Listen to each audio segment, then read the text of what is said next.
ஆக்சுவலாக வந்து நான் ரெண்டு கட்டமாக வச்சுருக்கேன். ஒன்று வந்து though the title says historical development of public health, basically I am going to talk about how the public health evolved, because this is about promotive health, right, Siddha oda. So finally second session la vandu I am not going to give any concrete ideas அந்த மாதிரி இல்லாமல் உங்களை சிந்திக்கிறதுக்கு, அதாவது நீங்கள் என்ன பண்ணலாம். இப்போ public health historical development வரும்போது அதில் இருந்து சித்த மருத்துவத்துக்கான நம்ம வந்து சித்த மருத்துவத்தை இது மேற்கொண்டு இதில் எப்படி எடுத்துகிட்டு போகிறதுக்கு. ஏன்னா இப்போ வந்து கிட்டத்தட்ட ஒரு முட்டு சந்தில் நிற்கிற மாதிரி தான். அதாவது மாடர்ன் சயின்ஸ் வந்து இவால்வ் ஆகி எங்கேயோ வந்துருச்சு. பட் ஆனால் there are many other areas where modern சயின்ஸோட லிமிட்டேஷன்ஸ்ன்னு சொல்லலாம். ஆர் மாடர்ன் சயின்ஸ் இன்னமும் பண்ணுறதுக்கு ஒரு ஏன்ஷியன் விஸ்டம், ஏன்ஷியன் சயின்ஸ் சித்தார் ஆயுர்வேதா வந்து என்ன பண்ண முடியும் அப்படிங்கிற மாதிரியான சில என்னோட எண்ணங்களை பகிர்ந்துக்க போகிறனே ஒழிய ஐ am not going to give any இப்படி பண்ணலாம் அப்படின்னு நான் எந்த முடிவான முடிவு எதுவும் சொல்லலை. ஸோ அதுதான் என்னோட டாக்கோட இதுவாக இருக்கும்.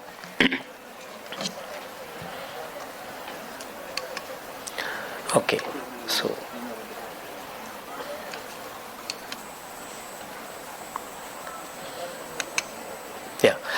ஸோ வழக்கமாக because I have been teaching for almost 24 years, ஒரு குவார்ட்டர் செஞ்சுரி டீச்சிங் தான் என்னோடய ப்ரொஃபஷனாக இருக்கிறதுனால நான் வழக்கமாக ஒரு 3 கேள்வி கேட்பேன். முதல்ல தெரியுறது 2 கேள்வி தான். எங்கே போனாலும் இந்த கேள்வியை கேட்குறது உண்டு. அது என்னோட வழக்கமான பாணியாக மாறிச்சு. ஸோ அதே இதை இங்கேயும் கேட்குறேன். ஸோ நம்ம முன்னோர்களை விட நம்ம அதிகமாக வாழ்கிறோமா, ஆர் நம்ம முன்னோர்கள் நம்மளை விட அதிகமாக வாழ்ந்தாங்களா அப்படிங்கிறது முதல் கேள்வி. ரெண்டாவது கேள்வி வந்து அப்படி அவர்கள் வாழ்ந்தார்கள்னா அவங்க வந்து குவாலிட்டி ஆஃப் லைஃப், அதாவது டயபெட்டிஸோ கேன்சரோ இப்போ இருக்கக்கூடிய அந்த நான் கம்யூனிகபிள் டிசீஸ் இவ்வளோ ப்ரிவாலண்ட்டாக அப்போ கிடையாது இல்லையா. ஸோ இந்த மாதிரி இந்த 2 கேள்வியை நான் கேட்பேன். இதில் என்னை யாருமே ஏமாற்றினதே கிடையாது. நான் நினச்ச மாதிரி தான் எல்லாரும் பதில் சொல்லியிருக்காங்க. அதில் ஸ்டூடெண்ட்ஸாக இருந்தவங்க மாடர்ன் மெடிக்கல் டாக்டர்ஸும் உண்டு, மாடர்ன் மெடிசனில் எம்டி படிக்கிறவங்க. அப்புறம் எங்களோட MPH, I teach master of public health in Ramachandra. So எங்களோட ஸ்டூடெண்ட்ஸ் அதில் வந்து எல்லா லெவலில் இருந்து மாடர்ன் மெடிக்கல் டாக்டர்ஸ் இருப்பாங்க, ஆயுஷ் டாக்டர்ஸ் இருக்காங்க, நர்சிங்லேருந்து ஃபார்மகாலஜி, இந்த மாதிரி வெவ்வேறு துறைகளில் யூஜி பண்ணிவிட்டு பிஜி எம்பிஹெச் பண்ணுறவங்க அவங்க எல்லாருமே வந்து எப்பயுமே ஒரே விதமான ஆன்சர் தான் சொல்கிறாங்க. இது நீங்கள் யார்கிட்ட போய் கேட்டாலும், நம்ம சமூகத்தில் எங்கே போய் கேட்டாலும் இது வந்து இப்படி தான் பதில் இருக்கும். அதாவது நம்ம முன்னோர்கள் நம்மளை விட நீண்ட காலம் வாழ்ந்தார்கள். இதான் முதல் ஆன்சர் ஆயிருக்கும். ரெண்டாவது ஆன்சர் வந்து அவங்களுக்கு நோய் நொடிகள்லாம் இல்லை, அதாவது கேன்சரோ டயபெட்டிஸோ அந்த மாதிரியான எந்த விதமான நோய்கள் இல்லாமல் நலமாக வாழ்ந்தார்கள். இந்த தான் முதல் 2 கேள்விக்கான பதிலாக இருக்கும். மூணாவது கேள்வி அப்படின்னா பொதுவாக வந்து எல்லாரும் ஆம் அப்படி தான் இருந்தாங்கன்னு சொல்லுவாங்க. அப்போ மூணாவது கேள்வி வந்து எதனால, ஏன் இப்போ வந்து இந்த நோய்கள் வந்து அதிகமாக இருக்குது அப்படின்னு நான் கேள்வி கேட்டால் அடுத்த பதில் வந்து இதுதான் வழக்கமான ஸ்டாண்டர்ட் பதில். இது லே பர்சன்ட்ட கேட்டாலும் இதுதான் சொல்லுவாங்க, ஒரு அலோபதி டாக்டர்கிட்ட மோஸ்ட் பீப்புள்கிட்ட கேட்டாலும் இதுதான் சொல்லுவாங்க, நம்ம ஆயுஷ் டாக்டர்ஸ் யாரை கேட்டாலும் இதுதான் பதில். அதாவது இது எல்லாருக்கும் தெரிஞ்சது. So I don't have to read it. But இது எவ்வளோ தூரம் உண்மை அப்படின்னு பார்த்தீங்கன்னா இது ஓரளவுக்கு தான் உண்மை. அதாவது ஓரளவுக்கு தான் உண்மைன்னா இது வந்து கம்ப்ளீட்டாக பொய்ன்னு சொல்லலை. இதெல்லாம் தான் காரணங்கள், முக்கியமான காரணங்கள் தான் டயபெட்டிஸ் வர்றதுக்கும் கேன்சர் வர்றதுக்கும். இந்த காலத்தினுடைய வாழ்க்கை முறையிலிருந்து பல விஷயங்கள் மாறிடுச்சு. ஸோ அதுதான் காரணம். பட் இது மட்டுமே தான் காரணங்கள் அப்படின்னா இது உண்மை கிடையாது. ஓகே, ஸோ நான் இப்போ நான் வந்து இன்னும் ஆன்சர் சொல்லலை. நான் என்ன சொல்ல வரேன்னா இதுவரை இந்த 50,000 வருஷம் ஆர் வந்து 5 மில்லியன் இயர்ஸ்ன்னு சொல்கிறாங்க. பட் அட்லீஸ்ட் 50,000 இயர்ஸ்க்கு நமக்கு வந்து ரெக்கார்டட் ஹியூமன் ஹிஸ்ட்ரி இருக்குது. இந்த ஹியூமன் ஹிஸ்ட்ரியில் மனித குலம் வந்து இந்த அளவுக்கு சுபிட்சமாவோ செழுமையாவோ நீண்ட ஆயுளோட வாழ்ந்த காலங்கள் எதுவுமே கிடையாது. அதாவது இந்த லாஸ்ட் 100 இயர்ஸில் தான் நம்மளுடைய லைஃப் எக்ஸ்பெக்டன்சி வந்து நிறைய இருக்குது. அதாவது நம்ம எல்லாருமே நீண்ட ஆயுள், சராசரியாக நீண்ட ஆயுள் வாழ்கிறோம். சராசரிங்கிற வேர்டு இங்கே முக்கியம். அப்புறம் நம்ம எல்லாருமே செழிப்பாக வளமையோட வாழ்கிறோம். இது வந்து நமக்கு வந்து ஒரு தவறான இது மாதிரி தெரியலாம். பட் ஆக்சுவலி டேட்டா நீங்கள் பார்த்தீங்கன்னா இந்த 100 வருஷத்துக்கு முன்னாடி மனித குலத்தில் வந்து பெரும் பஞ்சங்கள் நமக்கே தெரியும். தாது வருஷ பஞ்சம் சொல்லிட்டு பஞ்ச கும்மிகள்னே சொல்லி பாடல்கள்லாம் இருக்குது. சித்தர்கள் இதில் இருக்குது, சித்தா லிட்ரேச்சர்லாம் இருக்குது, தமிழ் லிட்ரேச்சரில் நிறையா இருக்குது. ஸோ பல 100 ஆண்டுகளாக பஞ்சங்கள் வந்து பேரழிவை நமக்கு உருவாக்குச்சு. அப்புறம் போர்கள், போர் நம்ம சொல்கிறப்போ வந்து மூவேந்தர்களுக்கு இடையான போர்கள், உலகப் போர்கள், இந்த மாதிரி நிறைய சேர சோழ பாண்டியர்கள் வந்து மாற்றி மாற்றி சண்டை போட்டு தான் இருந்தாங்க தமிழ்நாட்டுக்குள்ளே, அப்புறம் பிற எதிரிகளோட. ஸோ இந்த மாதிரி பெரும் போர்கள் நடந்தது. அப்புறம் உலகம் முழுக்க இந்த போர்கள் நடந்தது, இங்கே மட்டும் இல்லை. செகண்ட் வேர்ல்டு வார் இப்போயும் நடக்குது, பட் ஆனால் அந்த அளவுக்கு பெரும் பாதிப்புகளை உருவாக்கக்கூடிய போர்கள் இப்போ கிடையாது. ஏன்னா it is all controlled. Russia Ukraine போர் ஒரு உதாரணம். அப்புறம் கொள்ளை நோய்கள். கொள்ளை நோயின்னு சொல்கிறப்போ எபிடமிக் டிசீசஸ். எபிடமிக் டிசீஸ் நம்ம வந்து கலோக்கியலாக சொல்கிறது இன்ஃபெக்ஷியஸ் டிசீஸை மட்டும், பட் அது மட்டுமே கிடையாது. ஆனால் இந்த கான்டெக்ட்ஸில் கொள்ளை நோய் நான் சொல்கிறது வந்து பிளேக், காலரா, இந்த மாதிரியான மிகப்பெரிய எபிடமிக் டிசீசஸ் வந்து மக்கள் வந்து கொத்து கொத்தாக செத்து மடிஞ்சாங்க. ஸோ இதுதான் வந்து காலங்காலமாக 1800 900 வரை கூட இந்த 3 இதுதான் வந்து நம்மளை வந்து பெருசாக பாதிச்சுட்டு இருந்தது. ஸோ மக்களுடைய வாழ்க்கை லைஃப் எக்ஸ்பெக்டன்சி, அதாவது ஆயுள் காலம் அப்படிங்கிற சராசரியாக பார்த்தீங்கன்னா ரொம்ப ரொம்ப கம்மி. ஸோ இதில் பார்த்தீங்கன்னாலே உங்களுக்கு தெரியும். Sorry,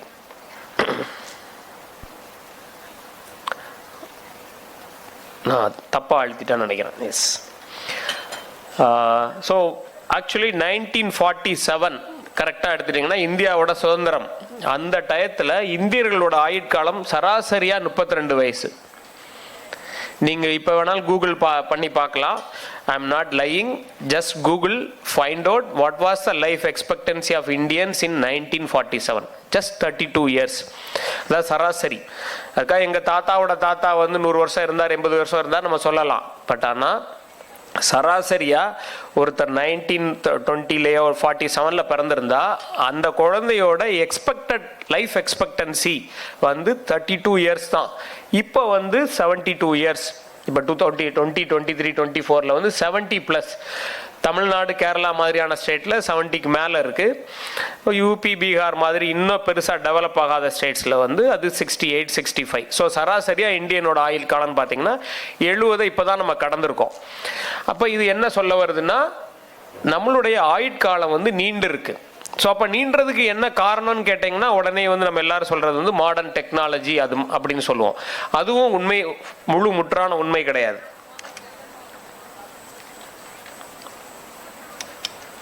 okay. ஸோ இந்த படங்கள் நிறைய பேர் பார்த்துருக்கலாம். சில தமிழ் சினிமாக்களில் இது மாதிரியான படங்களை காமிச்சிருப்பாங்க. தாது வருஷ பஞ்சம் 1877 78 ஒரு மிகப்பெரிய பஞ்சம் வந்து கோடிக்கணக்கான மக்கள் வந்து இறந்து போனாங்க. தமிழ்நாட்டிலையும் சரி, இந்தியா முழுக்க நடந்தது. இந்த மாதிரி பஞ்சங்கள் நிறைய நடந்திருக்கு. நான் ஒரு சாம்பிளுக்காக இதை மட்டும் போட்டிருக்கேன். காலங்காலமாக பஞ்சங்கள் வந்துட்டு இருந்து, அதுவும் பிரிட்டிஷ் பீரியடில் நிறைய பஞ்சங்கள். அதாவது பஞ்சங்கள் எப்பயுமே நடக்கிறது உண்டு. மக்கள் கொத்து கொத்தா செத்து மடிஞ்சது வந்து பிரிட்டிஷ் காலங்க பீரியடில். ஏன்னா அவங்களுடைய அட்மினிஸ்ட்ரேஷன், அவங்களுடைய லஞ்ச லாவணி எல்லாமே அந்த பீரியடில் ரொம்ப அதிகம். இப்போ இருந்ததோட அப்போ அதிகம். ஸோ அதில் அவங்களுடைய தவறான அட்மினிஸ்ட்ரேஷனால் நிறைய மக்களை நம்ம வந்து பறி கொடுத்துருக்கோம். இது வந்து 87 88. ஸோ இந்த பீரியடில் நீங்கள் பார்த்தீங்கன்னா இப்போ திருநெல்வேலி சித்தா மெடிக்கல் காலேஜுக்கு வந்து இன்னொரு பேர் உண்டு, பாலாஸ்பத்திரின்னு. அந்த பேர் ஏன் வந்ததுன்னா, பாலாஸ்பத்திரிங்கிறது நான் ரொம்ப நாளாக நினச்சிட்டு இருந்தது வந்து பாலியம், அதாவது சின்ன குழந்தைங்களுக்கு மருத்துவம் பார்த்துருந்த ஆஸ்பத்திரியை சித்த மருத்துவக் கல்லூரியாக மாற்றினாங்க. நானாக ஒரு யூகம் வச்சுருந்தேன். பட் எனக்கு இப்போ தான் தெரிய வந்தது, ஆக்சுவலி இந்த பஞ்ச காலத்தில் வந்து பிரிட்டிஷ் வந்து, அதாவது திருநெல்வேலி கலெக்டரேட்ல இருந்து ஃப்ரீயாக பால் கொடுத்துட்டு இருந்தாங்க மக்களுக்கு அந்த 2 வருஷம். ஸோ அதனால அதுக்கு பேர் அந்த இடத்துல முன்னாடி ஆஸ்பத்திரியாக இருந்ததுக்கு முன்னாடி பால் வழங்கும் நிலையம் ஃப்ரீயாக. ஸோ அதனால அந்த இடத்துக்கு பேர் பாலாஸ்பத்திரின்னு கலோக்கியலாக பேர் வந்து நாங்கள் கிண்டலாக பேசிகிட்டு இருப்போம், பாலாஸ்பத்திரியில் படிக்கிறேன் அப்படின்னு சொல்லிட்டு. அது ஒரு டிமீனிங் வேர்டாக யூஸ் பண்ணிட்டு இருந்தோம். பட் அதனோட உண்மையான அர்த்தமே எனக்கே இப்போ தான் ரீசெண்டாக தெரியும். ஸோ இந்த மாதிரி நிறைய, அப்புறம் கஞ்சி தொட்டி திறக்கிறது. ஸோ இதெல்லாமே வந்து பஞ்ச காலத்தில். அப்புறம் நம்ம பொதுவாக நம்ம பெற்றோர்கள் சொல்லியிருப்பாங்க, இப்பெல்லாம் சொல்றாங்களான்னு தெரியல, எனக்கெல்லாம் சொல்லியிருக்காங்க, உன்னையெல்லாம் தவிட்டுக்கு வாங்கின பிள்ளடா நீ அப்படின்னு ஏதாவது கோபத்தில் சொல்லுவாங்க. ஆக்சுவலாக பஞ்ச காலத்தில் குழந்தைங்களை தவிட்டுக்கு விற்பாங்க, தவிட சாப்பிடுவாங்க. இப்போ யாராவது தவிட பார்த்தது கூட கிடையாது நம்ம இல்லையா, அரிசியை பட்டத்திட்டி தான் வருது. தவிட வந்து சாப்பிடுவாங்க, ஏன்னா அந்த அளவுக்கு சாப்பாட்டு பஞ்சம் இருந்தது. சோத்து கத்தாழையெல்லாம் கூட உணவாக மாறின காலகட்டங்கள். ஸோ இந்த மாதிரி பஞ்சம் வந்து மிகப்பெரிய அளவில் நம்மளுடைய சமூகத்தில் வருது. அப்புறம் இன்னொன்று சாதாரணமாக சொல்லணும்னா, நம்ம முகமன் கூறுறோம் இல்லையா, குட் மார்னிங் நம்ம இப்போ சொல்கிறோம். பட் ஆக்சுவலி அடுத்தது சாப்பிட்டீங்களா அப்படின்னு தான் நம்ம முதல்ல யாரையும் பார்த்தா கேட்போம் இல்லைங்களா. சாப்பாடே நமக்கு இல்லாத ஒரு காலகட்டங்கள் இருந்தது.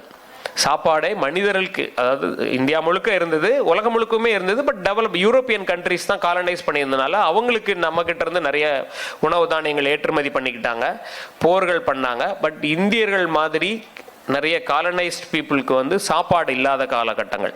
ஸோ அதனால சாப்பிட்டீங்களா நம்ம கேட்கறதே கல்ச்சுரலாகவே வந்து அது ஒரு முகம்மன் மாதிரி ஆயிடுச்சு. ஏன்னா சாப்பாடு இல்லாமல் இருந்த ஒரு காலகட்டத்தினால வந்தக்கூடிய அதுதான் அந்த முகம்மன். ஸோ இந்த மாதிரி நிறைய விஷயங்கள் வந்து பஞ்சம் மூலமாக நமக்கு. அப்புறம் பஞ்சம்னாலே உங்களுக்கு தெரியும் இல்லையா, சாப்பாடு இல்லாமல் இருந்தால் என்ன ஆகும், நியூட்ரிஷன் இருக்காது. நியூட்ரிஷன் இல்லைன்னா இம்யூனிட்டி வீக்காக இருக்கும். ஸோ அப்போ வந்து கொள்ளை நோய்கள் வந்து ஈஸியாக மனிதர்களை வந்து அஃபெக்ட் பண்ணி நிறைய பேர் இறந்து போயிருக்காங்க, கொத்தா இறந்து போயிருக்காங்க. இப்போ வந்து பஞ்சம் அப்படிங்கிற எதுவுமே கிடையாது இல்லையா. இப்போ யாராவது பிச்சைக்காரங்களை பார்க்குறீங்களா? ரோட்டில் கைவிடப்பட்டவர்கள் இருக்காங்க, வீடு வீடாக வந்து பிச்சை எடுக்கிறவங்க யாராவது இருக்காங்களா? இல்லை. நாங்கள் சின்ன வயசில் இருந்தப்போ பிச்சைக்காரங்கன்னு வருவாங்க வீட்டில் வந்து தினம் பிச்சைக்காக காலையில் பகலில் ராத்திரியில் எல்லா நேரமும் ஆட்கள் வருவாங்க. இப்போ வந்து பிச்சை எடுக்கிறதே வந்து எங்கேயோ சில டிராஃபிக் சிக்னல்ஸ்லயும் அங்கதான் பார்க்குறோமே ஒழிய உணவு வந்து நம்ம தன்னிறைவு அடைந்து விட்டோம் இல்லையா. உணவு பாதுகாப்பு வந்து எல்லாருக்கும் இருக்கு, யூனிவர்சல் ரேஷன் இருக்கு, கவர்மெண்ட்டும் கொடுக்குது. அப்புறம் நிறைய அன்னதான திட்டங்கள், அந்த மாதிரி சாப்பாடை வந்து இப்போ நம்ம வேஸ்ட் பண்ண ஆரம்பிச்சிட்டோம். நம்ம சின்ன வயசுல நாங்கள்லாம் படிக்கிறப்போ ஸ்கூல்ல இருந்தப்போ வீட்டில் வந்து சாப்பாடு செஞ்சுன்னா திட்டுவாங்க. இப்போ வந்து நம்ம ஃபுட் வேஸ்டேஜ் வந்து அவ்வளோ அதிகமாக, கல்யாண வீடுகளுக்கு போனால் எவ்வளோ சாப்பாடு நம்ம வேஸ்ட் பண்ணுறோம் இல்லையா. ஸோ அதுக்கு பல காரணங்கள் இருக்குது. கிரீன் ரெவல்யூஷன், அதாவது அக்ரிகல்ச்சர் ரெவல்யூஷன். பட் இதை பற்றி வேறு விதமான பார்வைகளும் இருக்குது, நான் அதை பற்றி இங்கே சொல்ல வரல. கிரீன் ரெவல்யூஷன் அதாவது உணவு தன்னிறைவு அடைந்ததுக்கு மிக முக்கியமானது. அதனால தான் உர பயன்பாடு வந்தது, பூச்சிக்கொல்லி வந்தது, அதனுடைய சைட் எஃபெக்ட் இருந்து, that is a different story all together. But அந்த கிரீன் ரெவல்யூஷன் ஒரு மிக முக்கியமான காரணி. அதே மாதிரி குரியன் கேள்விப்பட்டிருக்கலாம், பால், ஆனந்த், அமுல். ஸோ பால் வந்து இந்த அளவுக்கு இவ்வளவு அபண்டண்டா கிடைத்ததா சரித்திரத்திலே கிடையாது, உலக சரித்திரத்திலே கிடையாது. இப்போ எல்லா கண்ட்ரிலையும் பால் வந்து எக்ஸஸா இருக்கு. இந்தியா வந்து பாலை எக்ஸ்போர்ட் பண்றோம், உணவு தானியங்களை எக்ஸ்போர்ட் பண்றோம். 50 வருஷத்துக்கு முன்னாடி நேரு வந்து பிரைம் மினிஸ்டர் 60-70 வருஷத்துக்கு முன்னாடி வந்து கையேந்தி வாங்கியிருக்கார். பெர்க்லி யூனிவர்சிட்டியில் நேரு வந்து நிறைய புஸ்தகங்களை வந்து இந்தியன் ஆன்ஷியன்ட் டெக்ஸ்ட் புக்ஸ் நிறைய ஒரு தனி இதில் வச்சுருக்காங்க. எதுக்குன்னா கோதுமையை வந்து அமெரிக்கன்ஸ் வந்து நமக்கு வந்து ஃப்ரீயாக கொடுத்தாங்க. அதுக்கு பதிலாக ஒரு அன்பளிப்பு மாதிரி இந்த ஆன்ஷியன் புக்ஸை நிறைய அவர் கொடுத்துருக்காரு. அது பெர்க்லி யூனிவர்சிட்டியில் தனியாக ஒரு ரேக்கில் வச்சுருக்காங்க. ஸோ இப்போ வந்து நமக்கு உணவு பஞ்சங்கிறதே கிடையாது. அப்புறம் ப்ளூ ரெவல்யூஷன், ஃபிஷ் இல்லையா. ஸோ அதுவும் வந்து ஒரு மிகப்பெரிய இது. ஸோ முக்கியமாக அக்ரிகல்ச்சரல் இதில் தன்னிறைவை நம்ம அடைந்திருக்கிறோம். இது ஒரு மிக முக்கியமான விஷயம். அதாவது உணவு பாதுகாப்பு இருந்ததுனாலே மக்கள்கிட்ட நோய்கள் வந்து கம்மியாகும். இது நமக்கு எல்லாருக்கும் தெரிஞ்ச விஷயம். ஸோ இதை நான் வந்து விளக்க வேண்டிய அவசியம் கிடையாது. அப்புறம் பார்த்தீங்கன்னா லைஃப் எக்ஸ்பெக்டன்சி உலகம் முழுக்கவே இந்த லாஸ்ட் 200 இயர்ஸில் நீங்கள் பார்த்தீங்கன்னா 250 இயர்ஸில் பார்த்தீங்கன்னா லைஃப் எக்ஸ்பெக்டன்சி வந்து முதல்ல யூரோப் அண்ட் அமெரிக்கா மாதிரியான டெவலப் கண்ட்ரீஸில் வேகமாக வளர ஆரம்பிச்சு. உலகம் முழுக்கவே சராசரி ஆயுள் காலங்கிறது 30லேருந்து 35க்குள்ளே தான் இருந்தது 250 வருஷத்துக்கு முன்னாடி. 1900 தான் யூஎஸோட லைஃப் எக்ஸ்பெக்டன்சி 50 இயர்ஸ்க்கு போகுது. 1950க்கு அப்புறம் தான் இந்தியாவோட லைஃப் எக்ஸ்பெக்டன்சி அதிகமாக ஆரம்பிக்குது. ஸோ லைஃப் எக்ஸ்பெக்டன்சி இன்க்ரீஸ் ஆகுது, ஆனால் டெத் ரேட்டும் பர்த் ரேட்டும் கம்மியாகுது. அதாவது speed with which people dying, birth rate அதிகமாக குழந்தைகள் பிறக்கிறதும் கம்மியாகுது. இப்போ எல்லாருக்குமே நமக்கு 2 அல்லது 1 குழந்தை ஃபேமிலின்னு வந்துருச்சு இல்லையா. ஃபேமிலி பிளானிங் நாம்லாம் வந்ததுக்கப்புறம் 50 வருஷத்துக்கு முன்னாடி அதெல்லாம் இல்லாதப்போ 10-15 குழந்தைகள், 7-8 குழந்தைகள், 12 குழந்தைகள் பிறக்கும். அதில் வந்து உயிரோடு இருக்கிறவங்கன்னு பார்த்தீங்கன்னா ரொம்ப கம்மியாக தான் இருப்பாங்க. நிறைய குழந்தைகள் பிறந்து கொஞ்ச நாள்லேயே இறந்துடும். இப்போ உங்கள் தாத்தா பாட்டிகளில் போய் கேட்டிங்கன்னா அவங்க கூட பிறந்தவங்க எத்தனை பேர்னு கேட்டிங்கன்னா தான் உங்களுக்கு இப்போ அவங்க மட்டும்தான் உயிரோடு இருக்கிறாங்க, உங்கள் தாத்தா பாட்டிகள் மட்டும்தான் இருக்கிறாங்க. அவங்க கூட பிறந்தவங்க எத்தனை பேர்ல நிறைய பேர் இறந்து போயிருப்பாங்கிறது உங்களுக்கு தெரிய வரும். ஆனால் அதை நம்ம கணக்கில் எடுத்துக்க மாட்டோம். எங்கள் தாத்தா பாட்டி 100 வயசு வரை இருந்தாங்க, 80 வயசு வரை இருந்தாங்க, நீங்கள் எப்படி சராசரி ஆயுள் காலம் 30ன்னு சொல்கிறீங்க? ஏன் சராசரி ஆயுள் காலம் 30ன்னா பிறந்த குழந்தைகள் நிறைய இறந்துடும். Infant mortality, neonatal mortality and maternal mortality. சிஎம்சியோட ஐடா ஸ்கட்டர்னு சொல்லி ஃபவுண்டர், அவங்க வந்து எதுக்காக சிஎம்சி ஆரம்பிச்சாங்கன்னா நிறைய பேர் she was not a doctor initially 1940s when she came to India to மத பரப்புனராக தான் வந்தாங்க. ஆனால் அவங்களுக்கு வந்து ஒரு பெரிய ஒரு விஷயம் ரொம்ப பாதிச்சுது. என்னென்னா ஒரே 3 நாள் 4 நாள் இடைவெளியில் ஒரு ஹிந்து பெண், ஒரு முஸ்லீம் பெண், ஒரு கிறிஸ்டியன் பெண் 3 பேர் வந்து மெட்டர்னல் மார்ட்டாலிட்டியில் இறந்து போகிறாங்க. ஸோ அந்த வந்து அது ஆக்சுவலாக வந்து அவங்க அப்பா தான் டாக்டர், ஆனால் ஒரு மேல் வந்து வைத்தியம் பார்க்கக்கூடாது அப்படிங்கிற ஒரே கல்ச்சுரல் ரீசனுக்காக 3 இளம் தாய்மார்கள், வேறு வேறு ரிலீஜியனை சேர்ந்த 3 இளம் தாய்மார்கள் இறந்து போகிறாங்க. ஸோ அதனால அவங்க திருப்பி அமெரிக்கா போய் MBBS படிச்சுட்டு வந்து பெண்களுக்கான மருத்துவக் கல்லூரியாக தான் முதல்ல CMC ஆரம்பிக்கிறாங்க. ஸோ எதுக்கு சொல்ல வரேன்னா, இந்த மாதிரி நிறைய கல்ச்சுரலி வந்து ராங் ஒப்பீனியன்ஸ் நம்மக்கிட்ட இருந்தது. நமக்கே தெரியும், குழந்தை திருமணம் இருந்தது, சதி கோட்பாடு இருந்தது, நிறைய விஷயங்கள். இப்போ யாராவது இந்த மாதிரி குழந்தைங்களை நம்ம பார்க்குறோமா? இவ்வளோ போலியோ இப்போ போலியோ அஃபெக்ட் ஆன குழந்தைங்களே கிடையாது. நாங்கள் காலேஜில் படிக்கும்போது, ஸ்கூலில் படிக்கும் போதெல்லாம் எல்லா பேட்ச்லேயும் 1 or 2 இருப்பாங்க. அப்புறம் குவாஷியார்கர், மராஸ்மஸ் மாதிரி சில்ட்ரன்களை நம்ம வந்து நைஜீரியாலேயோ இல்லை சோமாலியாவில் தான் பார்க்க முடியுமே இல்லை, இந்தியாவில் எங்கே போனாலும் நீங்கள் பார்க்க முடியாது. ஸ்மால் பாக்ஸ் எல்லாருக்கும் தெரியும், ரைட்? அப்புறம் அக்யூட் வாட்டரி டயரியா, ADD அப்படின்னு சொல்கிறோம் இல்லையா, அதனால இறந்து போகிறது. இப்போயும் அக்யூட் வாட்டரி டயரியா இருக்குது, அக்யூட் டைரியல் டிசென்ட்ரி டயரியல் டிசீஸ் இருக்குது. ஆனால் குழந்தைகள் அதனால இறந்து போனாங்கிறது எங்கேயோ ஒரு ரிமோட் ஏரியாவில் நடக்கலாமே ஒழிய காமனாக நடந்ததில்லை. இங்கே வந்து I have to say my personal experience.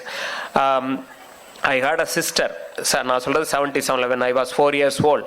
So அப்போது வந்து என்னோட சிஸ்டர் வந்து she had acute diarrheal disease. So she was crawling, 9 months old, and loose motion was going on. I could recollect that. அந்த பர்டிகுலர் பிக்சர் மட்டும் என் கண்ணு முன்னாடி இன்னமும் இருக்கு. So she was taken. எங்கள் அம்மா வந்து அந்த குழந்தைய வந்து டாக்டர்கிட்ட கூப்பிட்டு போகிறாங்க. ஸோ அப்போ இருந்த ப்ரிஸ்கிரிப்ஷன் படி குழந்தைக்கு தண்ணியே கொடுத்துடாதீங்க. இதுதான் ஒரு ஆக்சுவலாக he was not a doctor, compounder. But நான் இதில் எதுக்கு முக்கியமாக சொல்ல வர்றேன்னா, எங்கள் அம்மா வந்து teacher, she had finished teacher training. அப்பா வந்து இன்ஜினியர். பட் ஆனாலும் குழந்தைக்கு டயரியா ஆச்சுன்னா உப்பு சர்க்கரை கரைசல் கொடுக்கணும் அப்படிங்கிற அந்த நாலேஜ் கூட அப்போ கிடையாது, படித்தவங்க கிட்டேயே. அப்போ வந்து கிராமத்து வாசிகள்கிட்ட எப்படி இருக்கும்? ஸோ மதுரையில் இருந்தோம், இத்தனைக்கும் நாங்கள் மதுரை சிட்டியில் இருக்கோம், புதூருங்கிற இடத்துல. So the baby was taken to a doctor, ஒரு registered medical practitioner. He told not to give any water.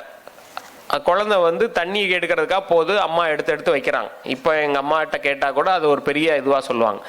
Then she was taken to Rajaji hospital, மதுரையோட GHக்கு கூப்பிட்டு போகிறாங்க. போகிறப்ப பஸ்ஸில் வந்து ஆல்ரெடி பேபியோட பல்ஸ் ரேட் எல்லாமே கம்மியாக இருக்குது. அங்கே இருக்கிற மக்கள் வந்து பஸ்ஸில் உடனே பயணிக்கிற ஆட்கள் வந்து குழந்தைக்கு ஏதோ இதாக இருக்குது, நீங்கள் மந்திரிக்க கூப்பிட்டு போங்க அப்படின்னு. பட் எங்கள் அம்மா அதெல்லாம் கேட்காம ராஜாஜி ஹாஸ்பிட்டல் கூப்பிட்டு போகிறாங்க. அங்கே போய் அட்மிட் பண்ணுறாங்க, ட்ரிப்ஸ் ஏற்றுறாங்க, குழந்தை இறந்து போகுது. பாதி ட்ரிப்ஸ் ஏற்றும் போதே. எதுக்கு சொல்ல வரேன்னா, இது வந்து 1980ஸ்க்கு முன்னாடி, 1980ஸில் தான் ORS அப்படிங்கிற இது வந்து WHO வந்து அதை வந்து ப்ரொமோட் பண்ணுறாங்க. 60ஸ்லேயே அது தெரியும், பட் காமன் இதில் வந்து ஒரு பெரிய விஷயமா வரல. ஸோ ஒரு சிம்பிள் ORSங்கிற ஒரு உப்பு சர்க்கரை கரைசல் வந்து 90% of the death infant mortality can be reduce by for acute diarrhoeal டிசீஸ்க்கு கொடுத்தா சரி பண்ண முடியும் அப்படிங்கிற அந்த நாலேஜே நம்மளுக்கு வந்து 40 வருஷம் 50 வருஷத்துக்குள்ளே வந்தது தான். காலங்காலமாக அது கிடையாது. குழந்தைங்க இருந்துன்னா நம்ம கர்ம ஏதோ ஒரு இதில் இறந்து போயிட்டாங்க, குழந்தையோட இது இல்லை, அப்படி தான் நம்ம பார்த்துட்டு இருந்தோமே ஒழிய நம்ம அது ஒரு பெரிய விஷயமா எடுத்துக்கவே இல்லை. இப்போ நீங்கள் சைல்டு மார்ட்டாலிட்டி பார்த்தீங்கன்னா ஹிஸ்டாரிக்கலாக ஏதோ இது 300 வருஷம் 400 வருஷத்தில் மட்டும்தான் குழந்தைங்கள்லாம் சீக்கிரமாக இறந்து போனதா கிடையாது. ஆக்சுவலாக நீங்கள் ஹிஸ்டாரிக்கலாக பார்த்தீங்கன்னா இந்த இதில் பார்த்தீங்கனாலே ரோம் அந்த மாதிரி பழங்கால நாகரிகத்தில் கூட 50% குழந்தையாக இருக்கும்போதே இறந்துடும். ஸோ 2 குழந்தை பிறந்ததுன்னா 1 குழந்தை தான் உயிரோடு இருக்கும்.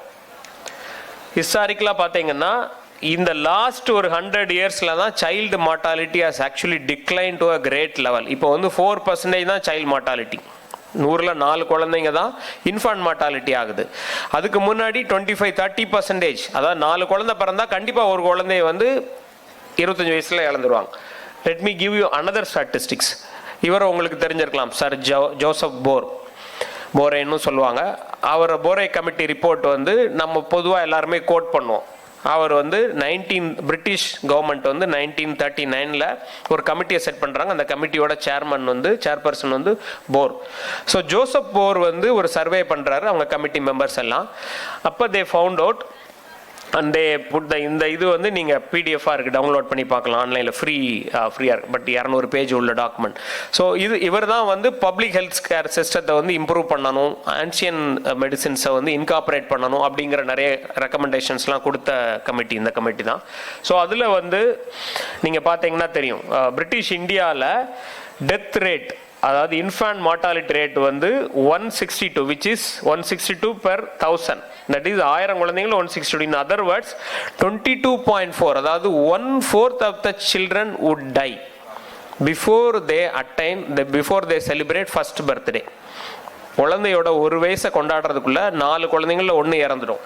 அதுக்கு அடுத்து பாருங்க, அடுத்த இதுக்கு போகிறேன். ஸோ இதில் பார்த்தீங்கன்னா இதில் கிளியராக இருக்கும். ஸோ அண்டர் 1 இயரில் 25%, அண்டர் 10 இயர்ஸில் 48.4, விச் இஸ் 50%. அதாவது 10 வயசு ஆகிறதுக்குள்ள 50% குழந்தைங்க இறந்து போயிடும். my father is 82 years old, so I used to tell him, அப்பா உங்கள் காலகட்டத்தில் பிறந்தவங்களில் 50% குழந்தைங்க வந்து உங்கள் கூட பிறந்தவங்களில் 50% வந்து 10வது பிறந்தநாளை கொண்டாடுறதுக்குள்ளே இறந்து போயிட்டாங்க. ஸோ நீங்கள் அந்த 50 மீதி இருக்கிற 50ல் ஒருத்தர் இஸ் 82னா அவருடைய ஏஜில் இந்தியாவில் வந்து ஒன்லி 8%. பட் இந்தியாவோட பாப்புலேஷன் வந்து 1.4 பில்லியன்னால 8%னாலே 1.5 கோடி பேர் இருப்பாங்க. ஸோ நான் என்ன சொல்ல வரேன்னா, அப்போ இந்த 1.5 கோடி பேர் தான் வந்து 80 வயசுக்கு மேலே இருக்கிறவங்க, ரைட்? ஸோ அவங்கள மட்டும்தான் வச்சுட்டு எங்கள் அப்பா இவ்வளோ வருஷம் இருந்தார், எங்கள் தாத்தா இவ்வளோ வருஷம் இருந்தார் சொல்கிறமே ஒழிய, அவங்க கூட பிறந்தவங்க எத்தனை பேர் இறந்து போனாங்கிறது நம்ம கணக்கிலே வரதில்லை. அது ஒரு பெரிய பயஸ், ரைட்? சர்வைவர் பயஸ்ன்னு நாங்கள் சொல்லுவோம். சர்வைவரை மட்டும்தான் நம்ம கணக்கில் எடுத்துக்கிறோமே ஒழிய அவங்க கூட பிறந்தவங்கள இறந்ததை பற்றி நமக்கு தெரியாது, எதனால இறந்தாங்க. அது காரணம் வந்து சிம்பிளாக தடுக்கக்கூடிய வியாதிகள், ஸ்மால் பாக்ஸாக இருக்கட்டும், டிபியாக இருக்கட்டும், மீசல்ஸாக இருக்கட்டும், மலேரியாவாக இருக்கட்டும், இந்த மாதிரி கொள்ள நோய்கள் தான் அதிகமாக பாதிச்சது. ஸோ நீங்கள் பார்த்தீங்கன்னா இந்த இதில் 10,000 BC, அதாவது அக்ரிகல்ச்சரை வந்து நம்ம ஹியூமன் பீங்ஸ் எப்போ இன்வென்ட் பண்ணாங்கிறது ஒரு 10,000 வருடங்களுக்கு முன்னே, before Christ, BCE, before common ஏரான்னு சொல்லுவோம். 10,000 வருஷத்துக்கு முன்னாடிங்கிற ஒரு குத்து மதிப்பான கணக்கு. ஸோ அதில் இருந்து இப்போ பார்த்தீங்கன்னா இப்போ நம்ம 7 பில்லியன் பீப்புள் எஸ்டிமேட்டட் பாப்புலேஷன் உலகம் முழுக்க. ஸோ இந்த லாஸ்ட் 200 இயர்ஸில் தான் பாப்புலேஷன் எக்ஸ்ப்ளோஷன் நடந்திருக்கு. இவ்வளோ பாப்புலேஷன் எக்ஸ்ப்ளோஷன் நடக்கிறதுக்கு நீங்கள் ராஜராஜ சோழன் பீரியட் எடுத்துக்கோங்க, 1000 AD or after the common era, ACEன்னு எடுத்தீங்கன்னா தமிழ்நாட்டோட பாப்புலேஷனில் சென்னையோட பாப்புலேஷனில் 1/4 தான் என்டையர் தமிழ்நாடு பாப்புலேஷன். இப்போ சென்னையோட பாப்புலேஷன் வந்து எஸ்டிமேட்டட் டு பி 1 crore. ஆனால் 25 லட்சம் தான் மொத்த தமிழ்நாட்டோட population during Rajaraja Cholan period. அப்போது இதில் என்னென்னா நிறைய குழந்தைகள் பிறக்கும், ஆனால் most of them would die, right? So பாப்புலேஷனில் வந்து ஒரு நாவல், தமிழ் நாவலில் இருக்கும், ஒரு பாட்டி சொல்லுவாங்க, குழந்தைகளை, அதாவது நம்மளுடைய வில்லேஜோட பாப்புலேஷனை அதிகப்படுத்தணும்னா அதிக குழந்தைங்களை பெற்றுக்கிடணும் அப்படின்னு. ஏன்னா நிறைய குழந்தைங்க அதில் இறந்து போயிடும். ஸோ அதனால நீங்கள் ஒரே வழி பாப்புலேஷன் அதிகப்படுத்துறது வந்து அதிகமாக குழந்தைகளை பெற்றுக்கிறது. So birth rate was so high, death rate was also so high, but life expectancy was so low. That's why population was almost stagnant over எத்தனை வருஷம், 10,000ல் 9,800 வருஷங்கள் வரை வந்து பாப்புலேஷன் வந்து ஸ்டேபிளாக தான் இருந்தது. இப்போ இந்த லாஸ்ட் 200 இயர்ஸில் தான் பாப்புலேஷன் எக்ஸ்ப்ளோஷன் ஆகி நம்ம வந்து 7 பில்லியன் ஆயிருக்கோம். ஓகே, ஸோ இது வந்து இன்ஃபான்ட் மார்டாலிட்டி இதெல்லாம் குறைஞ்சது. But other diseases, cholera, plague, சின்னம்மை, போலியோ, மலேரியா, இந்த மாதிரி நோய்கள்லாம் எப்படி இருந்து நம்ம வந்து கண்ட்ரோல் பண்ணோம் அப்படின்னா, அதுக்கு வந்து we should know about something about public health. So நம்ம பப்ளிக் ஹெல்த்னு சொன்னால் அதுக்கு வெவ்வேறு டெஃபனிஷன்ஸ் இருக்குது. பட் நான் சொல்கிற பப்ளிக் ஹெல்த்துங்கிறது, அதாவது textbook definition or the standard definition of public health is, அதுக்கு போகிறதுக்கு முன்னாடி பப்ளிக் ஹெல்த் அப்படிங்கிற அந்த ஒரு ஃபிலாசபி இருக்கு இல்லையா, அது ஒரு ஃபிலாசபிக்கல் இதாக தான் நான் பார்க்குறேன். ஸோ அது வந்து டெமோக்ரஸி எப்போ வந்ததோ அதனுடைய ஒரு ஆஃப் ஷூட் தான். அதான் டெமோக்ரஸி எப்போ வந்தது, ஆன்ஷியன் டெமோக்ரஸி இருந்தது, பட் கூட ஓலைன்னு நம்ம இதில் கூட இருந்ததுன்னு சொல்லுவோம். பட் அதெல்லாம் ஃபுல்லி டெமோக்ராட்டிக் இதுன்னு சொல்ல முடியாது. ஒரு கிங்ஷிப்புக்கு கீழே இருந்த சில உரிமைகள், அவ்வளோதான். பட் டெமோக்ரஸி, அதாவது மக்கள் அதிகாரம், மக்கள் ஆட்சி அப்படிங்கிறது வந்து இண்டஸ்ட்ரியலைசேஷன் நடந்ததுக்கப்புறம், மாடர்னைசேஷன், நவீன யுகம் வந்ததுக்கப்புறம் தான் வருது. அதுக்கப்புறம் தான் மாடர்ன் ஸ்டேட்ஸ் வருது. அப்போ தான் சமத்துவம், ஈக்விட்டி, ரைட்? எல்லாரும் ஒன்று, உலகத்தில் பிறந்த எல்லாரும் ஒரே இதுதான், எல்லாரும் மனிதர்கள் தான். அதுக்கு முன்னாடி எல்லா கண்ட்ரிலையும் வந்து ஏதோ ஒரு மேல் கீழ் இருந்தது. நம்ம ஊரில் நம்ம நாட்டில் ஜாதி இருந்தது, அது மாதிரி வேற கண்ட்ரீஸில் ஒர்க்கர்ஸ் கில்டு, அந்த மாதிரி வித்தியாசமான ஹைரார்கி முறைகள் இருந்தது. பட் முதல்ல மாடர்ன் டெமோக்ராட்டிக் இது வரும்போது தான் சமத்துவம், நீதி உணர்ச்சி, எல்லாத்துக்கும் ஒரே நியாயம் இருக்கணும், கட்ட பஞ்சாயத்து வச்சு இந்த ஜாதிக்காரனுக்கு அந்த மாதிரி எதுவுமே இல்லாமல் இதெல்லாம் ரொம்ப முக்கியம். ஏன் சொல்ல வர்றேன்னா, நம்ம இதெல்லாம் இப்போ வந்து அனுபவிக்கிறோம். பட் ஆனால் நம்மளுடைய முன்னோர்கள் 150-200 வருஷத்துக்கு முன்னாடி இப்படிலாம் இல்லாமல் இருந்தாங்கிறதே நமக்கு தெரியறது இல்லை. ஸோ அதனால this is very important. So individual human rights ஒவ்வொருத்தருக்கும். அப்புறம் ஹெல்த்துங்கிறது ஒரு ஃபண்டமெண்டல் ரைட்டாகவே வந்து கான்ஸ்டிடியூஷனில் வருது டெமோக்ராட்டிக் கண்ட்ரியில். அதுக்கு முன்னாடி ஹெல்த் வந்து ஃபண்டமெண்டல் ரைட்டே கிடையாது. நோய் வந்தால் யாரோ வைத்தியிட்ட போவாங்க, அவங்க ஏதோ கொடுப்பாங்க, சரியாகதா இல்லையோ அதுதான். சரி, நான் இது சொல்கிறது வந்து உடனே you may have other arguments, right? நான் என்ன சொல்ல வரேன்னா, ஒரு பருந்து பார்வையில் இதை பாருங்கள், ஒரு கோ பேக் இன் டைம், உங்களுடைய இமேஜினேஷனை கொஞ்சம் இது பண்ணி பாருங்கள். ஸோ ஆயிரக்கணக்கான வருஷங்களாக இருந்தது வந்து சடனாக 200 வருஷத்தில் மாறுது. பப்ளிக் ஹெல்த்தில் வந்து ஹெல்த்தில் வந்து 2 மேஜர் கான்செப்ட்ஸை வந்து ஏர்லி பீரியட் ஆஃப் பப்ளிக் ஹெல்த்தில் சொல்லுவோம். ஒன்று வந்து மியாஸ்மானா ஒரு கெட்ட ஏர், அதாவது ஃபவுல் ஏர் அப்படிங்கிற மாதிரியான ஒரு கலோக்கியல் டெஃபனிஷன் சொல்லுவாங்க. அதாவது ஃபவுல் ஏர்னா என்னென்னா, இந்த மாடர்னைசேஷன் சொன்னேன் இல்லையா, சிட்டிஸ் டெவலப் ஆகுது, இண்டஸ்ட்ரியலைசேஷன் ஆகுது, மக்கள் வந்து நகரங்களை நோக்கி இடம்பெயர்றாங்க. ஸோ அப்படி வரும்போது என்னாகும், முக்கியமான பாதிப்பு வந்து சானிடேஷன், ஹைஜீன் வந்து பாதிக்கப்படும். எல்லாரும் ஒரே இடத்துல வாழும்போது டென்சிட்டி அதிகமாகும் போது சானிடேஷன் இருக்காது. சானிடேஷனுக்கு ஒரு முக்கியத்துவமே கிடையாது. இப்போயும் நம்ம ஊரில் நம்ம இன்னும் அதிகமாக கொடுக்கறது இல்லை. கூவம்லாம் இன்னமும் சாக்கடையாக தான் போகுது. But Thames was like Cooum 250 years back. 200 வருஷங்களோ 250 வருஷத்துக்கு முன்னாடி தேம்ஸும் அப்படி தான் இருந்தது. ஸோ அப்போ வந்து நிறைய கொள்ளை நோய்களில் மக்கள் இறந்து போகிறாங்க. காலரா, பிளேக் மாதிரியான மிகப்பெரிய கொள்ளை நோய்கள் வந்து பாதிக்கப்படுது. ஆனால் 250 வருஷத்துக்கு முன்னாடி இது எப்படி வருதுங்கிறது தெரியாது. ஸோ 2 கான்செப்ட் இருந்து, ஒன்று வந்து இது ஃபவுல் ஏர், பேட் ஏர்னால பரவுது, காற்று மூலமாக பரவுது, விச் கிராஃப்ட், அதாவது ஒரு சூனியக்காரி கிளவி வந்து காற்று மூலமாக வந்து இதை இது பண்ணுறாங்க அப்படிங்கிற மாதிரி. ஆனால் இந்த கான்செப்ட் வந்து இப்போ நமக்கு மூட நம்பிக்கையாக இருக்கலாம். பட் இது ஒரு வகையில் பப்ளிக் ஹெல்த்தை வந்து முன்னெடுத்துச்சு. ஸோ அது எப்படின்னா, எட்வின் சாட்விக் அப்படின்னு சொல்லிட்டு ஒரு சானிட்டரி பர்சன் இருந்தார். So he became later on we call him as a sanitary pioneer. What he did was actually சானிடேஷனுக்கு வந்து முக்கியத்துவம் கொடுக்கணும். அதாவது பாதாள சாக்கடைகள் நம்ம இப்போ சொல்கிறோம் இல்லையா, அதெல்லாமே வந்து சாட்விக்கோட இன்வென்ஷன். அவர் ஒரு சிவில் இன்ஜினியராகவும் இருந்தார். சானிட்டரி சயின்ஸே ஒரு மிகப்பெரிய இதுவாக, அந்த பப்ளிக் ஹெல்த் வர்றதுக்கு முன்னாடி சானிட்டரி சயின்ஸ் தான் அதுக்கு பேர். ஸோ வாட்டரை வந்து ப்ரொடெக்ட் பண்ணணும், எல்லா வாட்டரையும், ட்ரிங்கிங் வாட்டரையும் ப்ரொடெக்ட் பண்ணணும். அப்புறம் வந்து குடி தண்ணீர், குளிக்கிற தண்ணி எல்லாமே சுத்தமாக இருக்கணும். சாக்கடைகள் வந்து இதில் கலக்க விடாமல் பார்த்துக்கணும். அதாவது பக்கத்தில் இருக்க நீர்நிலைகள், கிணறு, அந்த மாதிரி நீங்கள் ஆற்றுல கலந்துக்கலாம். ஸோ பாதாள சாக்கடைகள் கட்டி ஆற்றில் வந்து இந்த வீட்டு கழிவு நீர்களையும் இதையும் இண்டஸ்ட்ரியல் வேஸ்ட்ஸையும் வந்து ஆற்றுல கலந்துடுறாங்க. ஸோ அப்போ என்ன ஆகுது, சுற்றுப்புற சுகாதாரம், அந்த பக்கத்தில் இருக்க என்விரான்மெண்ட் வந்து க்ளீன் ஆகுது. ஸோ இது மூலமாக நிறைய நோய்களை வந்து அவங்களால கண்ட்ரோல் பண்ண முடியுது. பிளேக் அண்ட் இதெல்லாம் லேட்டராக இதெல்லாம் அப்புறம் தான் தெரிய வருது. ஸோ யூஎஸில் வந்து அதேமாதிரி மலேரியா கண்ட்ரோலுக்கு என்ன பண்ணாங்கன்னா, கால்வாய்களை வெட்டி நிலத்தில் தண்ணி தேங்காமல் பார்த்துக்கிட்டாங்க. ஸோ மலேரியா கொசுக்கள் வந்து மிக பெருமளவில் வளர்வது தடுக்கப்பட்டது. அதனால மலேரியா மூலமாக மக்கள் இறந்து போகிறது வந்து ஃபுல்லாகவே குறைஞ்சிருச்சு. கிட்டத்தட்ட they could not eradicate, they had controlled death due to malaria just implementing this simple canals, irrigation canalsல இருந்து அதில் தண்ணி தேங்க விடாம சதுப்பு நிலங்கள் இல்லாமல் பார்த்துக்கிட்டது. ஸோ இதை பார்த்தீங்கன்னா தெரியும். இந்த ஸ்லைடில் வந்து unfortunately I am not able to use the pointer use பண்ண முடியல. ரியலி பாயிண்டர் யூஸ் பண்ணி அதாவது போயிடக்கூடாதுன்னு. ஸோ இந்த சார்ட் பார்த்தீங்கன்னா தெரியும்.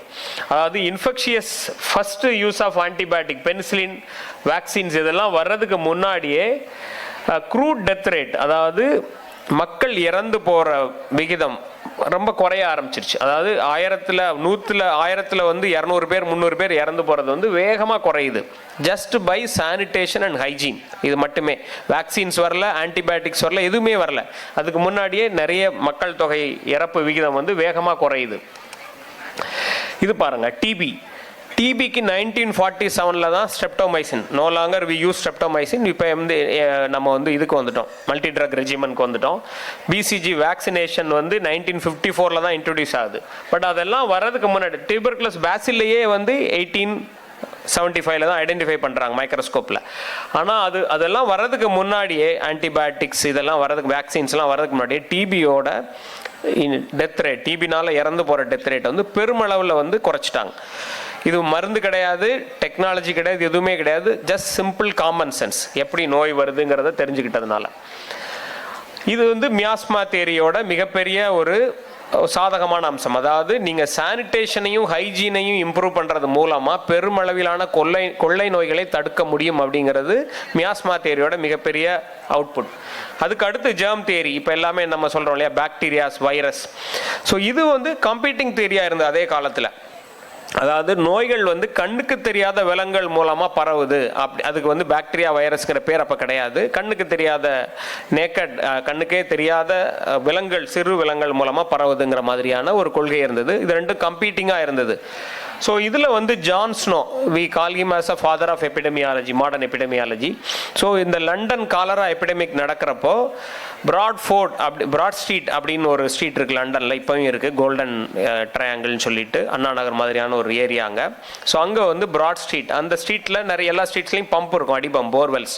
ஓகே, ஸோ அதில் அந்த போர்வெல்ஸ்லாம் வந்து காலரானால அஃபெக்ட் ஆகுது. ஏன்னா இதெல்லாம் சாட்விக் வந்து கெனால்ஸ் கட்டி தேம்ஸில் ரிவரில் இது பண்ணுறதுக்கு கொஞ்சம் முன்னாடி, அந்த கிட்டத்தட்ட அந்த பீரியட் தான் டெவலப் ஆகிட்டு இருக்கிற நேரம்.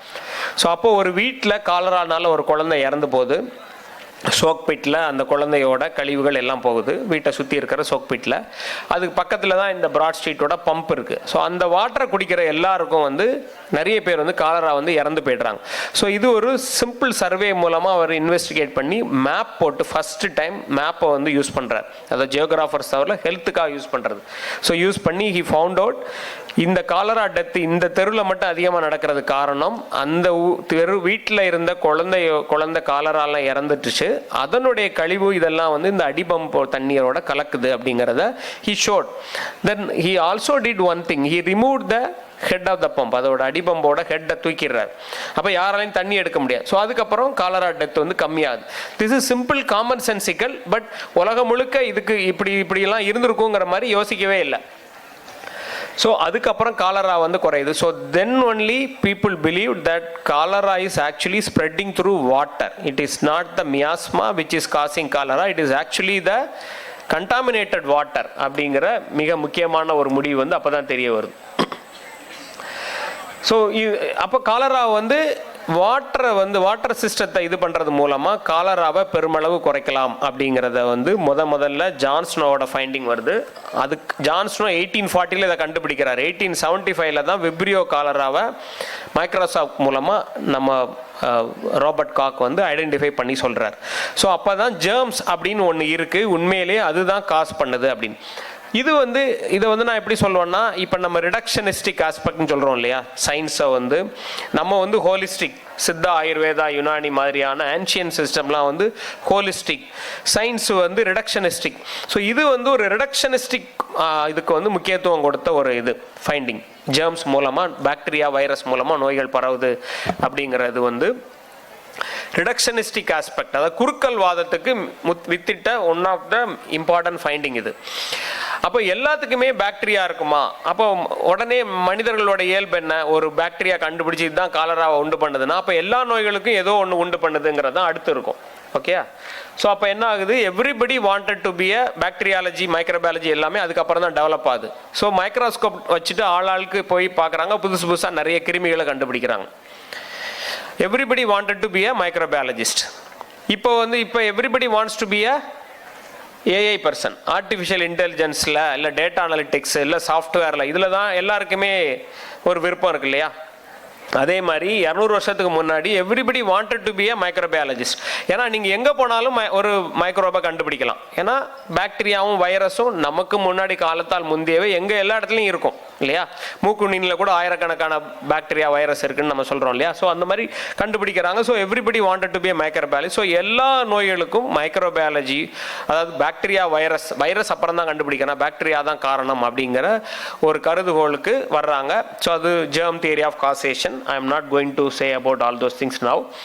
பட் ஆனால் இந்த ரெண்டு தேரி, இந்த கம்பீட்டிங் தேரி, மியாஸ்மா ஜெர்ம் தேரி மூலமாக நோய்களை ஒரு முக்கோணத்தில் பண்ணுறாங்க. அதாவது திரிதோஷ தேரி மாதிரி அப்படி இல்லை. ஒரு எக்ஸாம்பிளுக்கு சொல்கிறேன். Agent, host, environment. ஏஜென்ட்டுங்கிறது ஒரு கிருமி, அது வைரஸாக இருக்கலாம், பாக்டீரியாவாக இருக்கலாம், இல்லை ஃபங்கியாக இருக்கலாம், எதுவாக வேணாலும் இருக்கலாம்.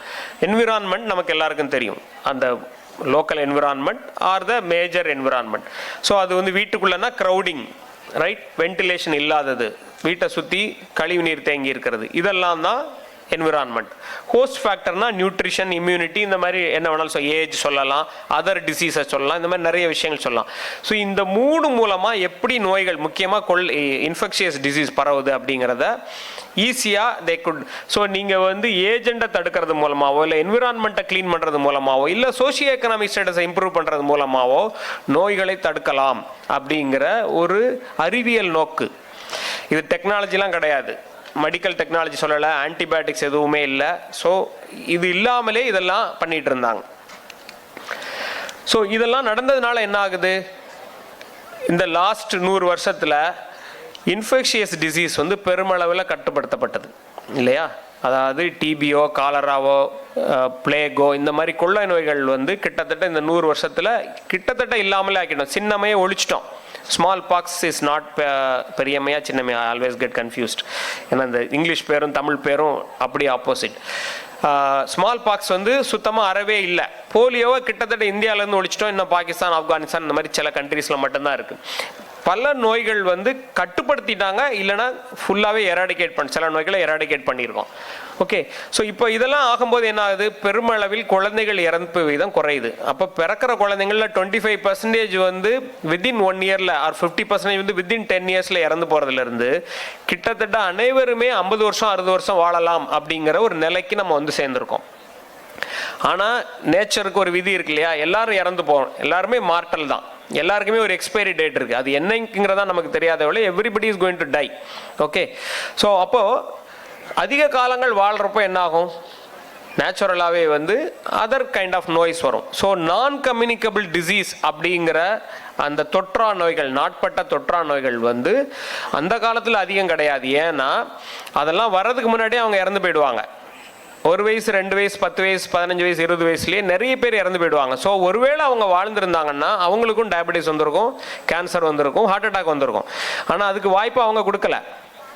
அதுதான் மிக முக்கியமான காரணம். Yes, all other factors. இப்போ நம்ம இந்த டெவலப்மெண்ட்னால கெமிக்கல்ஸ் நிறைய எக்ஸ்போஸ் ஆகுது, ஏர் பொல்யூஷன் இருக்குது, ஸ்ட்ரெஸ் இருக்குது, லைஃப் ஸ்டைல் மாறிடுச்சு, இதெல்லாம் காரணங்கள் தான். ஆனால் மிக முக்கியமான ரிஸ்க் ஃபேக்டர் என்னென்னா, நம்ம எல்லாருமே அதிக காலம் வாழுறோம். ஸோ நம்ம அதிக காலம் வாழ்கிறப்போ நோய்கள், இந்த மாதிரி நாட்பட்ட தொற்றா நோய்கள், என்சிடின்னு சொல்லக்கூடிய நான் கம்யூனிகபிள் டிசீஸ் வர்றதுக்கான அதிக வாய்ப்புகள் நமக்கு இயல்பாகவே வருது. ஏஜ் அதிகம், டீஜெனரேட்டிவ் டிசீஸ்ன்னு சொல்கிறோம் இல்லையா. ஸோ அது வர்றதுக்கான வாய்ப்பு உள்ளது. ஸோ இதுதான் மிக முக்கியமான காரணம். ஸோ நான் முதல்ல கேட்ட கேள்விகளுக்கான answer life expectancy, average life expectancy 100 வருஷத்துக்கு முன்னாடி இருந்த விட இப்போ தான் அதிகம். அப்புறம் நம்ம எல்லாருமே செழிப்பாக வாழறோம், யாருக்குமே உணவு தட்டுப்பாடு கிடையாது இல்லையா. அப்போது இன்ஃபெக்ஷியஸ் டிசீஸ் வந்தால் கூட நம்மளால் அதை கட்டுப்படுத்த முடியும், அதிலிருந்து மீள முடியும்.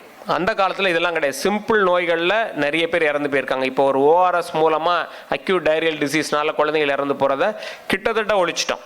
இல்லை சலைன் இன்ஃபியூஷன் பண்ணி குழந்தைங்களை காப்பாற்றிட முடியும். அப்போது வாழ்க்கை நீண்ட ஆயுள் கிடைக்கிறப்போ டயபெட்டிஸோ ஹார்ட் அட்டாக்கோ இதோ 50 வயசுக்கு மேலே 60 வயசுக்கு மேலே வரதுக்கான வாய்ப்புகளை நம்மளே அதிகப்படுத்திக்கிறோம். அதுதான் மிக முக்கியமான காரணம். இதில் மாடர்ன் மெடிசனோட பங்கு, மாடர்ன் டாக்டர்கிட்ட கேட்டால் நாங்கள் தான் இதுக்கு காரணம்பாங்க. மாடர்ன் மெடிசின்ங்கிறது ஒரு டெக்னாலஜி தான். இட் இஸ் நாட் அ சயின்ஸோட ஒரு அவுட்புட் தான். Of course I agree, but it is not the pure science கிடையாது அது. ஸோ அதை தான் நான் சொல்ல வரேன். ஓகே. ஸோ இப்போ கண்ட்ரோல் ஆஃப் இன்ஃபெக்ஷன் இதெல்லாம் சானிடேஷன் மூலமாகவும் சோஷியோ எக்கனாமிக் ஸ்டேட்டஸ், அதாவது நீங்கள் பார்த்தீங்கன்னா வாழ்வு ஆதாரங்கள், ஐ மீன் ஆயுட்காலம் பார்த்தீங்கன்னா ஜப்பானோட ஆயுட்காலம் வந்து 85 சராசரி ஆயுட்காலம். அங்கே ஒரு குழந்தை பிறந்ததுன்னா இன்னைக்கு expected to live 84 years. Sweden 82 years. உலகத்திலே மிக அதிக ஆயுட்காலம் கொண்ட நாடுகள் வந்து ஜப்பானும் ஸ்வீடனும் தான். இந்தியாவோடது 70. பாகிஸ்தான்லாம் பார்த்தீங்கன்னா இன்னொரு 5 வருஷம் கம்மி. ஆப்பிரிக்காலாம் பார்த்தீங்கன்னா இன்னும் 50, 45 இந்த மாதிரியான இதில் தான் இருக்குது. ஸோ இதுக்கு என்ன காரணம்னா சோஷியோ எக்கனாமிக் ஸ்டேட்டஸ் மிக முக்கியமான ஒரு காரணம். நம்மளுடைய ஜிடிபி வந்து க்ரோத் வந்து எங்கேயோ இருக்குது. ஃபார் எக்ஸாம்பிள் ஒரு சின்ன ஒரு இஃப் ஐ ஹாவ் டைம்னா I can say this. 1995 not 45 1995 நான் காலேஜ் முடிக்கிறப்போ என்னோட வெயிட் வந்து 48. என்னுடைய ஃப்ரெண்ட்ஸு சில பேர் இங்கே இருக்கிறாங்க 50 கூட இல்லை. ஆனால் இப்போ 50ங்கிறது வந்து ஒரு 10th ஸ்டாண்டர்ட் படிக்கிற குழந்தையோட நார்மல் வெயிட். ஆர் 11th படிக்க என்னோட பையனோட வெயிட் வந்து அவன் இப்போ +2 படிக்கிறான், எழுதுறான் போர்டு எக்ஸாம். அவனோட வெயிட் நான் காலேஜ் முடிக்கிறப்போ 22, 23 வயசில் நான் இருந்த வெயிட்டோட அவனும் ஒல்லி தான், பட் ஆனால் என்னோட வெயிட் கொஞ்சம் ஜாஸ்தி. What I am saying is, so இப்போ இந்த நியூட்ரிஷன் அப்படி எக்ஸஸ் நியூட்ரிஷன் இருக்குது, அது வேற, அதாவது ஓவர் நியூட்ரிஷன், ஒபிசிட்டி அதுவும் இருக்குது. பட் ஆனால் சராசரியாக எல்லாருடைய ஆவரேஜ் வெயிட்டும் வந்து நல்லா இன்க்ரீஸ் ஆகிருக்கு. இன்னொரு வகையில் சொல்ல போனால் நான் காலேஜ் முடிக்கிறப்போ சைக்கிள் தான் வச்சுருந்தேன். இப்போ எல்லாரும் பைக் வச்சுருக்கீங்க இல்லையா, கார்கள்லாம் ரொம்ப பார்க்கவே முடியாது. இப்போ எல்லா ஃபேக்கல்ட்டிட்டையும் ஒரு கார் இருக்குது. ஸ்டூடெண்ட்ஸே காரில் வர்றாங்க, பைக்கில் ஸ்டூடெண்ட்ஸ் ரொம்ப ரேர் தான் இல்லையா. ஸோ இது வந்து மக்களுடைய வாழ்வாதாரம் இந்த 25 வருஷம் 30 வருஷத்தில் எங்கேயோ போயிருந்தான் இந்தியாவோட வாழ்வாதாரம். அதில் நிறைய வேறுபாடுகள் இருக்குது, பட் சராசரியாக நீங்கள் பார்க்க போனீங்கன்னா ஸோ இந்த வாழ்வு ஆதாரம் வாழ்க்கை முறைகளில் வந்து நிறைய முன்னேற்றம். இதை வந்து முன்னேற்றமாகவும் பார்க்கலாம், நீங்கள் அது ஒரு நெகட்டிவாக பார்க்கணும்னா நெகட்டிவாக பார்க்கலாம். பட் என்னோட பொறுத்தவரையில் அது பெருமளவில் ஒரு முன்னேற்றம். ஸோ அது மூலமாக நிறைய சோஷியோ எக்கனாமிக் டெவலப்மெண்ட்ஸ் மூலமாக மிக முக்கியமான. அப்புறம் இன்னொரு மிக முக்கியமான காரணம் எஜுகேஷன், எஸ்பெஷலி மெட்டர்னல் எஜுகேஷன். ஒரு தாய் வந்து கல்வி அறிவு பெற்றால் அந்த குடும்பத்தை வந்து நலமாக வாழ வைக்க முடியும். கல்வி அறிவு மட்டும் இருந்தால் வேலை கூட பார்க்கணுன்னு அவசியம் கிடையாது. ஏன்னா ஒரு தாய்க்கு தான் குழந்தைய எப்படி பாதுகாக்கணும்னு தெரியும். ஸோ ஒரு தாய்க்கு தரமான கல்வி, நல்ல ஒரு இந்த கல்வி இருந்ததுன்னா, மெட்டர்னல் எஜுகேஷன் இருந்ததுன்னா குழந்தையோட இறப்பு விகிதம் கம்மிங்கிறது உலகம் முழுக்க நிரூபிக்கப்பட்டது. மிக முக்கியமாக கேரளாவில், அதுக்கடுத்து தமிழ்நாடோட இன்ஃபான்ட் மார்டாலிட்டி ரேட் வந்து 10/1000. 10,000 குழந்தைங்க தான் ஒரு வயசுக்குள்ளே இறந்து போகுது. இதுவே 30 வருஷத்துக்கு முன்னாடி 250 குழந்தைங்க, ரைட். So okay. ஸோ இப்போ okay, other side of this, இப்போ வந்து க்ரோத் இருக்குது, டெவலப்மெண்ட் இருக்குது, நம்ம எல்லாருமே அதிக காலம் வாழ்கிறோம், எல்லாமே இருக்குது. ஆனால் அதர் சைடு நீங்கள் பார்த்தீங்கன்னா ஆந்த்ரோபோசென்ட்ரிக் வியூன்னு சொல்லலாம் இல்லையா. எல்லாமே மனிதத்தை மையப்படுத்தியே இருக்குது. மனிதர்கள் தான் முக்கியம் இந்த பூமியில், பிரபஞ்சத்தில் மனிதர்கள் தான். மனிதர்களை நோய்கள் தாக்குது, பூஞ்சைகள் தாக்குது, பாக்டீரியா தாக்குது. ஸோ அதை ஒழிக்கணும், கொசுக்களை ஒழிக்கணும். இந்த மாதிரியான பார்வை வந்து ஒரு டாமினன்ட் வியூவாக இருக்குது. இப்போது சொசைட்டி இஸ் மெடிக்கலைஸ்ட். இப்போது குழந்தை பிறந்தாலும் ஆஸ்பத்திரியில் தான் பிறக்கணும் இல்லையா, இறந்து போகிறதும் ஆஸ்பத்திரியில் தான் இறந்து போகிறது. மெடிக்கலைசேஷன் ஆஃப் சொசைட்டின்னு சொல்லுவாங்க. அதை பற்றி நிறைய டெக்ஸ்ட் புக்ஸே, ரெஃபரன்ஸ் புக்ஸே இருக்குது. ஸோ இப்போ எந்த குழந்தையும் வீட்டில் பிறக்க முடியாது, ஹாஸ்பிட்டலில் தான் போய் பிறந்தாகணுங்கிறது கவர்மெண்ட் ஆர்டர். நான் ரீசெண்ட்லி வந்து என்னோட எம்பிஎஸ் ஸ்டூடெண்ட்ஸ் வந்து சித்துலிங்கின்னு ஒரு இடம் இருக்குது தருமபுரி டிஸ்ட்ரிக்டில், ஒரு வேலி. அங்கே ஒரு ட்ரைபல் ஹாஸ்பிட்டல் இருக்குது. ஒரு சிஎம்சிலேருந்து முடித்த கப்புள்ஸ் வந்து அங்கே மெடிக்கல் ப்ராக்டிஸ் பண்ணிட்டு இருக்காங்க. ஸோ அவங்க வந்து அங்கே இருக்க தாதிகளுக்கு சில சின்ன ட்ரைனிங் கொடுத்து வீட்டிலேயே பிரசவம் பார்க்குறத அனுமதிச்சுட்டு இருந்தாங்க. பட் இப்போ கவர்மெண்ட் ஆர்டர் வந்து home delivery is not allowed. அதுவும் நியோனேட்டாலஜிஸ்ட் இருக்கணுங்கிற மாதிரி நிறைய உத்தரவுகள். இதெல்லாம் வந்து எதுக்கு பண்ணுறாங்கன்னா இன்ஃபான்ட் மார்டாலிட்டியும் மெட்டர்னல் மார்டாலிட்டியும் குறைக்கணுங்கிறது. அதாவது எதுனா வீட்டில் இது பண்ணுறப்போ தொப்புள் கொடியை வந்து என்ன இருக்கோ அதை வச்சு அறுத்துருவாங்க, துருப்பிடிச்ச பிளேடு, கல், இந்த மாதிரி கிராமங்களில். ஸோ அதனால் இன்ஃபெக்ஷன் ஆகி செப்சிஸ் ஆகி குழந்தைங்க இறந்துருக்கு, மதர்ஸும் இறந்து போயிருக்காங்க. ஸோ அதை குறைக்கணுங்கிறதுக்காக அவங்களுக்கு ட்ரைனிங் கொடுத்தாலே போதும். வெரி சிம்பிள், காஸ்ட் எஃபெக்டிவ் இது. ஆனால் இதில் வந்து டாக்டர் இல்லாமல் நீங்கள் பண்ணக்கூடாதுன்னு ஒரு ரூல் இருக்கிறனால எல்லாரும் ஹாஸ்பிட்டல் பிஹெச்சிக்கு வந்து டெலிவரி பண்ணணுங்கிற ஒரு நிலைமை. இதில் வந்து வேறுபட்ட கருத்துக்கள் இருக்குது. I don't want to go into that. What I'm saying is, so எல்லா குழந்தைங்களும் ஹாஸ்பிட்டலில் தான் பிறக்குது. ஒன்று, எல்லா டெத்தும் மிடில் கிளாஸாக இருந்தால் நான் எங்கள் ஊருக்கு போனேன்னா கிராமங்களில் இன்னமும் வந்து வயசான பாட்டி தாத்தா கூனி குறுகி ஒரு திண்ணையிலையோ நார்க்கட்டிலையோ படுத்திருப்பாங்க. அவங்களுடைய டெத்தை எதிர்நோக்கி. இப்போ நம்ம யாரையும் அப்படி விடுறது இல்லை இல்லையா, படித்தவங்க உடனே போய் ஹாஸ்பிட்டலில் சேர்த்துறோம், ஐசியூவில் போட்டுடுறாங்க, பில்லு நிறைய ஆகுது, சில பேர் சொத்தெல்லாம் விற்று பண்ண. இது மெடிக்கலைசேஷன் ஆஃப் சொசைட்டியோட மிக முக்கியமான ஒரு எதிர்மறை அம்சம். அப்புறம் excess chemical exposure, antibiotic resistance, right. அப்புறம் நம்ம லைஃபே வந்து மெக்கானிக்கலாக மாறிடுச்சு, ஆட்டோமேட்டடாக மாறிடுச்சு. ஹியூமன் வேல்யூஸ்க்கு வந்து முக்கியத்துவம் குறைஞ்சிட்டே வருது. கான்ஸ்டன்ட் ஃபியர், எல்லாருமே ஏதோ ஒரு ஃபியரில் இருக்கும், ஸ்ட்ரெஸ்ஸில் இருக்கும். ஹார்ட் அட்டாக் வந்துருமா, ரைட், ஸ்ட்ரோக் வந்துருமா, நான் வந்து ஒபீஸாக இருக்கேன், டயபெட்டிஸ் வந்தோம், எதை சாப்பிட்டா ஏதாவது வந்துருமா, எல்லாமே ரிஸ்க் ஃபேக்டர் அப்ரோச்சுக்கு மாறிட்டோம். We call it as risk factor epidemiology. இப்போ என்னோட வேலை பார்க்குறவங்களே நிறைய பேர் வந்து இதை சுவைச்சா அது வரும், அது சுவைச்சா இது வரும். கோவிட் வந்து மிக முக்கியமான ஒரு எக்ஸாம்பிள், ரைட். அதை தொடாத, எதோட முகத்தில் கை வைக்காத, இன்ஃபெக்ஷன் ஆகிடும். இந்த மாதிரி எது எடுத்தாலும் ரிஸ்க்குங்கிற ஒரு கட்டத்தில் நம்ம வந்து சேர்ந்துருக்கோம். ஸோ இதெல்லாம் மாற்ற முடியுமா, அதுக்கு என்ன வழி, அது ஏதாவது இது இருக்கா? இப்போ மாடர்ன் சயின்ஸில் வந்து ecological approach or one health approach அப்படிங்கிற ஒரு இதை கொண்டு வர்றாங்க. அதாவது எல்லாத்துக்கும் முக்கியத்துவம் கொடுக்கணும், கால்நடைகள்லேருந்து மனிதர்கள்லேருந்து எல்லாத்துக்கும் முக்கியத்துவம் கொடுக்கணும், சிஸ்டம்ஸ் பயாலஜி, இந்த மாதிரி நிறைய டிஃப்ரெண்ட் தாட்ஸ்லாம் இருக்குது. பட் இதெல்லாம் நமக்கு ஒன்றும் புதுசு கிடையாது இல்லையா. ஸோ இப்போ ஓரியண்டல் சிஸ்டம், ஒரு கீழே தேசிய சிந்தனை, அதாவது அது வந்து சைனீஸாக இருக்கலாம், இந்தியனாக இருக்கலாம், ஆயுர்வேதாவாக இருக்கலாம், சித்தாவாக இருக்கலாம். நம்மளுடைய இது என்னவாக இருக்க முடியும் அப்படின்னு யோசிச்சு பார்த்தீங்கன்னா, நம்ம ஆந்த்ரோபோசென்ட்ரிக் வியூ நம்மளோட மையமான வியூ கிடையாது. மனிதர்களை மையப்படுத்தி நம்ம இது பண்ணல. ஒரு ஹெர்புக்கு, ஒரு அனிமலுக்கு, எல்லாத்துக்குமே ஒரு equal opportunity R equal weightage இருந்து தான் நம்மளுடைய இது இருந்து, எல்லாமே வந்து ஒரு சுழற்சியோட ஒரு பகுதி தான் அப்படிங்கிறது தான் நம்மளுடைய ஏன்ஷியன்ட் இது. பட் மாடர்ன் சயின்ஸ் டெவலப் ஆகும்போதே அது ஒரு ஆந்த்ரோபோசென்ட்ரிக் வியூவில் டெவலப் ஆச்சு. ஆனால் நிறைய பயனர்ஸ் இருந்தாங்க. மிக முக்கியமாக காந்தியை வந்து நிறைய பேர் அறிவியலுக்கு எதிரானவர் நினச்சிட்டு இருக்காங்க. பட் அவரை மாதிரியான ஒரு அறிவியல் ஆளரை நீங்கள் அறிவியல் மேலே ஈடுபாடு கொண்ட ஒருத்தரை பார்க்க முடியாது. ஒரு சின்ன எக்ஸாம்பிள் சொல்கிறேன். அவர் சவுத் ஆப்பிரிக்காவில் இருந்தப்போ லெப்ரசி வந்து மிகப்பெரிய ஒரு எபிடமிக்காக பரவிட்டு இருக்கு. அவருடைய கேம்பில், ஆசிரமத்தில் நிறைய பேர் லெப்ரசி பேஷண்ட்ஸ் வர்றாங்க. அவர் he was offering free treatment.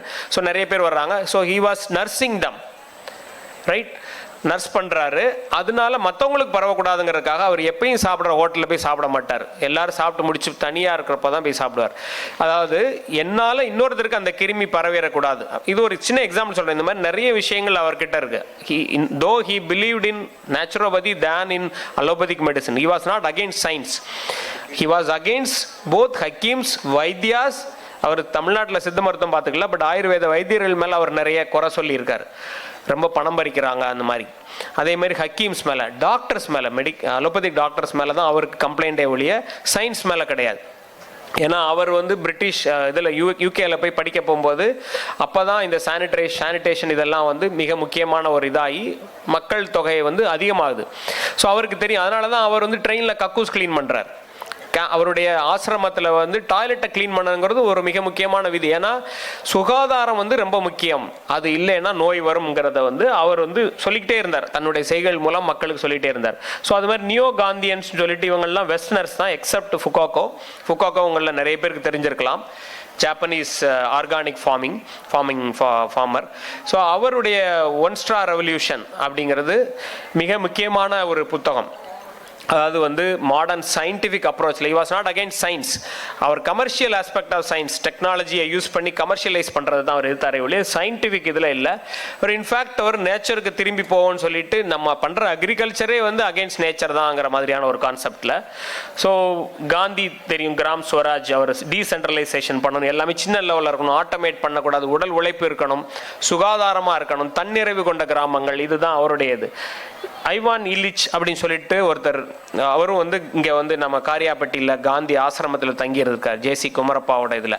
So அவர் ஒரு மிக முக்கியமான புத்தகம் நிறைய புக்கு எழுதியிருக்கார். மெடிக்கல் நெமிசிஸ் அப்படிங்கிற அந்த புக்கு வந்து எப்படி வந்து மருத்துவம் வந்து ஒரு பெருந்தொழிலாக மாறி மக்களை அழிக்கிறது அப்படிங்கிற மாதிரி. அந்த புக்கு படிக்கிறது கஷ்டம், பட் ஆனால் அதை பற்றி எக்ஸப்ட்ஸ் நிறையா இருக்குது.